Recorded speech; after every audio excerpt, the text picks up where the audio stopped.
কুষ্টিয়া জেলা বাংলাদেশ জামায়াতে ইসলামী আয়োজিত আজকের এই নির্বাচনী জনসভার সম্মানিত সভাপতি, মঞ্চে উপবিষ্ট 11 দলীয় নির্বাচনী ঐক্যের কেন্দ্রীয়, আঞ্চলিক এবং জেলা পর্যায়ের নেতৃবৃন্দ, আমার সামনে উপস্থিত প্রাণপ্রিয় কুষ্টিয়াবাসী, প্রিয় সাংবাদিক বৃন্দ, সবাইকে জানাই আমার দল জাতীয় গণতান্ত্রিক পার্টি জাগপার পক্ষ থেকে সংগ্রামী সালাম এবং শুভেচ্ছা। আসসালামু আলাইকুম।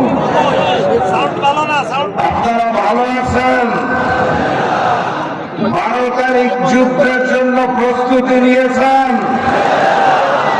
যুদ্ধে আমাদের জয় হবে? আমরা ভোট কেন্দ্র পাহারা দিয়ে রাখতে পারবো? শহীদি তামান্না নিয়ে এই দুনিয়ায় আমরা এসেছি, মনে রাখবেন।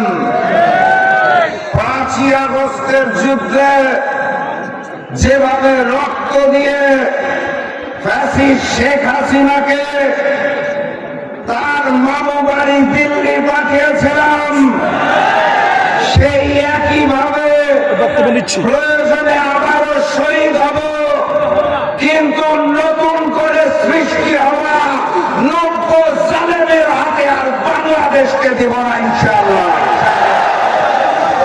সংগ্রামী সাথী এবং বন্ধুগণ, ওই লন্ডন থেকে এক নতুন মুফতি এসেছে, জানেন বোধহয় আপনারা।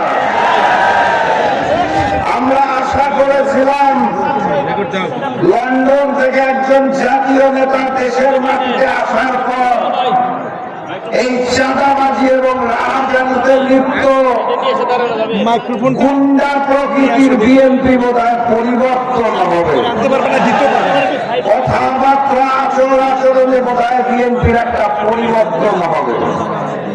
আমরা দুঃখের সাথে লক্ষ্য করলাম লন্ডন থেকে নেতা দেশে নামার পর বিএনপির পরিবর্তন হয় নাই, লন্ডনের নেতা নিজেই নতুন বিএনপি হয়ে গেছেন। সংগ্রামের সাথী এবং বন্ধুগণ, বিএনপি নামক দলটি যদি রাষ্ট্রীয় ক্ষমতায় আসে, তাহলে যিনি প্রধানমন্ত্রী হবেন জাতীয়